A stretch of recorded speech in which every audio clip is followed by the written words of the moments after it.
All right, how's everyone doing? I am Rich CELENZA. Thanks for tuning into the Rich CELENZA show. So, what I think I'm going to call this podcast is, are my insecurities a curse or a gift?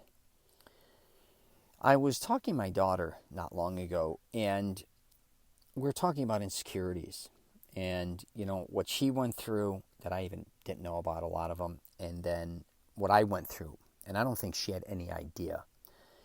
And, I do YouTube channel, I do a YouTube channel. I do podcasts. My kids ain't going to listen to that shit. I wrote books. They're not going to read my books. I do programs. They're not going to listen to my programs, which is interesting because I think a lot of times we think our kids may, know a lot more about us than they do. And I think when you're younger, though, you try to hide a lot of things from your parents. I know I did, for sure.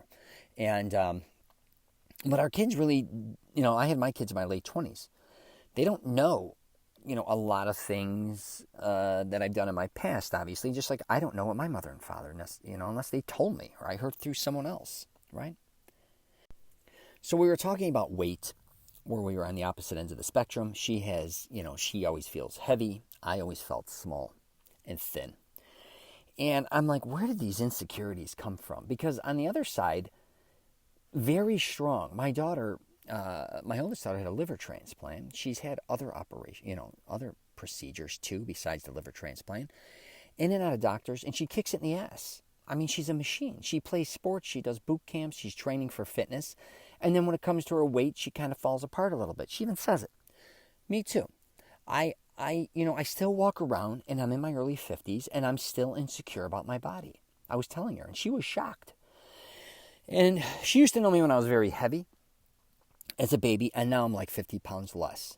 But she really doesn't remember me when I was heavy, right? She just remembers me kind of from when, say, 4 or 5 years old up, where I kind of lost weight. And I was like 220, and then I was like 200, because I definitely had to change my course, or else I'd have probably died of a heart attack. But, I was thinking after we had coffee, me and her, about I can't believe that I'm still in. I openly admit that I'm insecure regarding a lot of things, and I teach confidence of all things.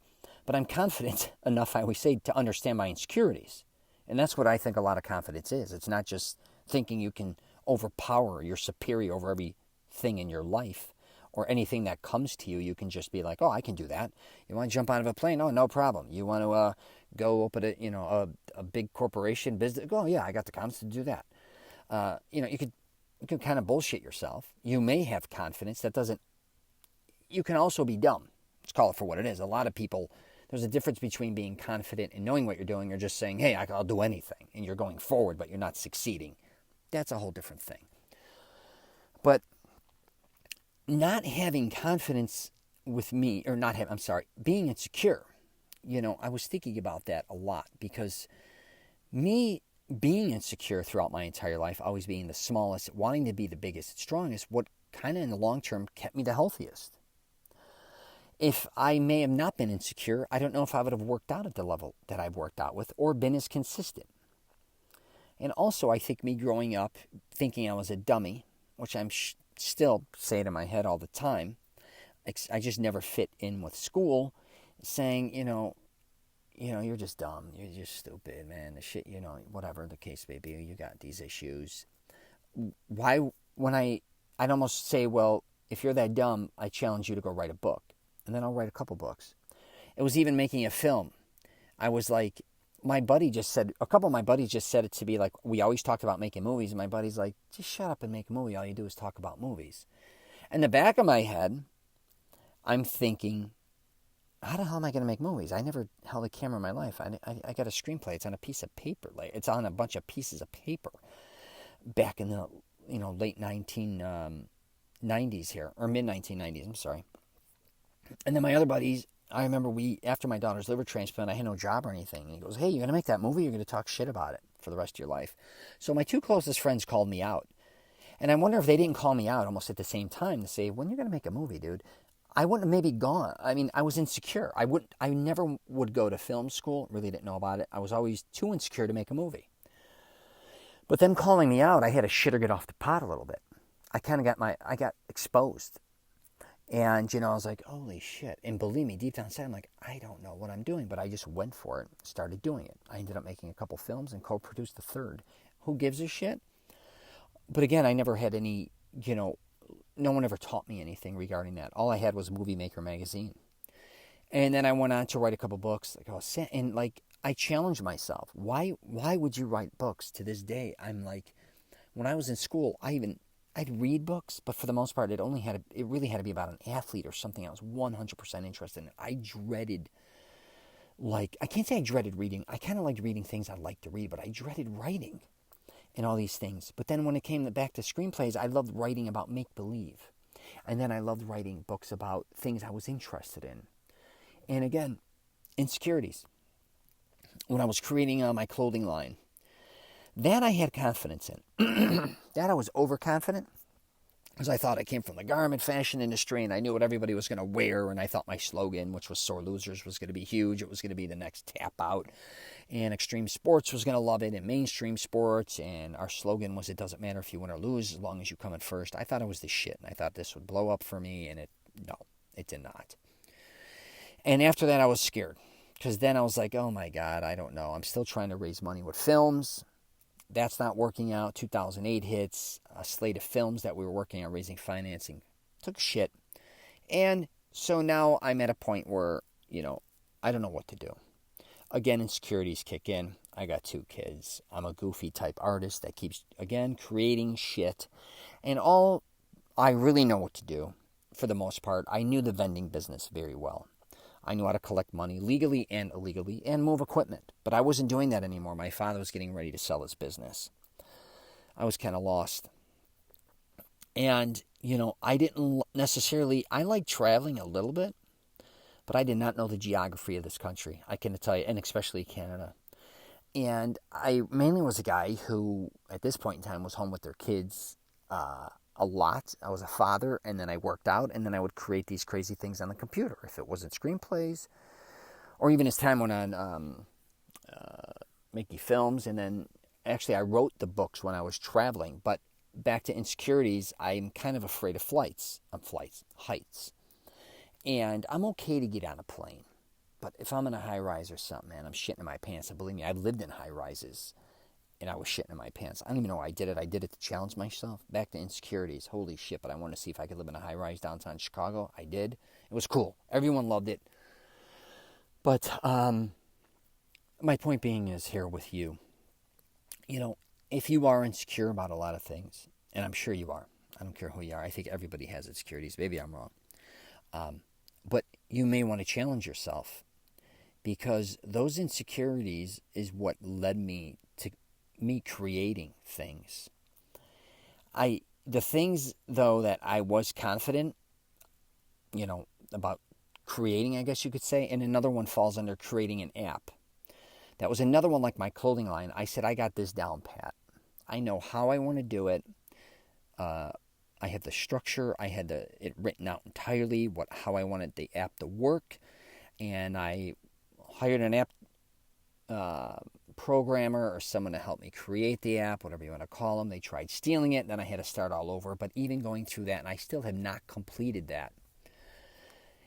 It's really interesting, because the 2 things I was the most confident with, as far as the clothing line and the app, I didn't complete, I realized. The things I was the most insecure about, I kept pushing through, because I didn't want to look like, I guess you could say, as a failure to myself, where I can always go back to the clothing line, which I'm thinking about doing something with that as well, and the app I still have to finish, but I kind of jumped on creating this program, Mastering Self-Confidence, instead, and the YouTube and podcast, which that was another thing where, again, not to jump on that, my insecurities, the podcast is really what I wanted to do. The video, me being in front of a video, was the last thing I wanted to do. Again, I was insecure. I'm thinking, who wants to look at a guy who's 50 years old talking into a camera?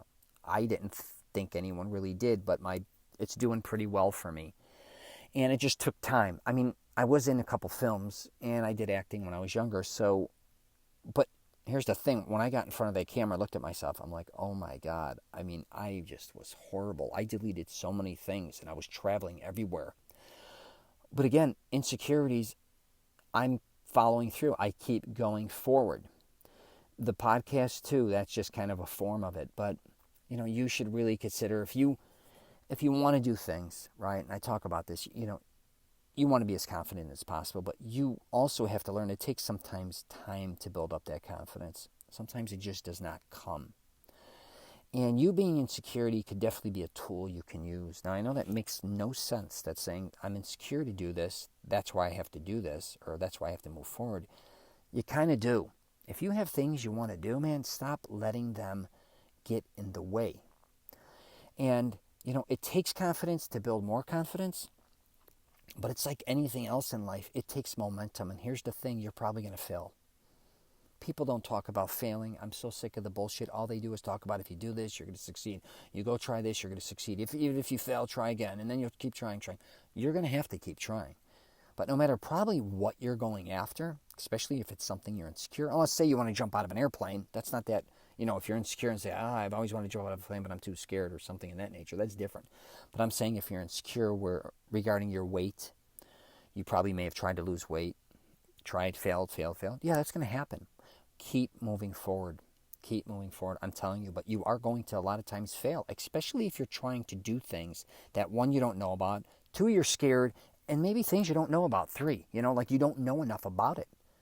But that doesn't mean you can't go after it. So these are just things I like people to really think about. But, being insecure is a tool.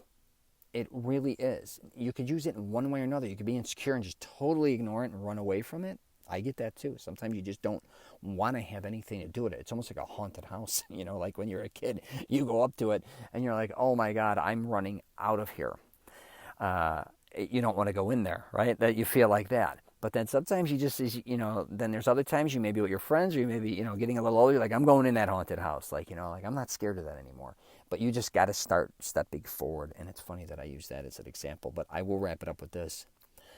When I was younger, I heard about Columbia downtown Chicago, and I always want to make films, like I said. And then someone said, "Hey, Rich, go to Columbia." I talk about it in my book Wingman, and I bring it up sometimes, once in a while, on my podcast, where I didn't think I was afraid of anything. I really was not afraid of anything, I thought. But then and they said, "Hey, go to Columbia. They make films there. You can learn. Maybe you could learn about how to make film." I didn't even know about film school. Someone just sent me there. And I walked in there with a full-length leather. My comb, I was like 220 pounds, whatever. I was like 20 years old, whatever. I was just in Chicago. I may have even been visiting. I can't remember. It was so long ago. But I went, and there were all these art students and art kids, and they were all eccentric. And they're all looking at me like I'm crazy, like a hitman, I swear to God. And I had like a turtleneck on, whatever. I'm looking at them, and they're looking at me, and I'm like, what's that? Like, I didn't know. I go, is this the school where they, you can make... They're like, yeah, very nice. Go inside and go to the office. And I looked, and I talked to them, and I said, oh, okay, thanks. And I left. And, I'm not saying if I went in there to learn about film, I would have joined film school or whatever. But I was a shit in the pants. I call it a shit in the pants. I left there. They didn't intimidate me. I intimidated myself. What was I afraid of? Probably failing or learning or evolving and changing my identity. As much as I wanted to change it, I wasn't willing to change it. So, again, I think back of that point in time when I was going to make my movies. I'm like, are you going to walk away from this the same way you walked away when you were walking into Columbia? Like, you're just going to dismiss it? You want to do it. This time, you have to do it. So there's a big difference. So I just thought I would tell that story. But you may be going through that in your own life. So, yeah, definitely use your insecurities or become aware of them. You know what I mean? Maybe they're not going to always help you, but at least acknowledge you have them. Maybe talk it through with others, or just figure out a plan on how to work around it. Back to me with the airplane. Traveling so much, I ended up living in an airplane. And like I said, I was afraid of heights, which I eventually got over the fear of heights to a certain degree. It took a long time. But I was almost forced into it because I had to work. And back to the geography, that was the one thing I wanted to wrap it up with, is I didn't know. I had to travel to all these different cities, states, being in them all different days. I blanketed North America many times, even going in and out of Canada, going in extreme weathers, driving in extreme weathers. I'm talking 50 below. All these things that I really was afraid of, like going to a lot of places to a certain degree. I didn't want to go to Alaska. But I ended up going. It was beautiful. And I went in January. But if not for the job, I probably would have never done that because I got even invited to go on a cruise there for free. I didn't even go, which sounds crazy because I was probably scared. Now that I went to Alaska, I'd love to go back. But my point being, again, the insecurities, somebody actually even, because of my work, pushed me through my insecurities. So that's what I want to wrap it up with. All right, if you get a chance, definitely check out my website, richchalenza.com. I'm also on LinkedIn, Twitter, Facebook, and Instagram. If you, I got a YouTube channel. Did I mention that? I got a bunch of shit going on, man. If you want, check me out. If you have any questions or comments, just hit me up, rich@richchalenza.com. All right, take care. And, my program is masteringselfconfidence.com in case you want to check that out as well. All right, take care.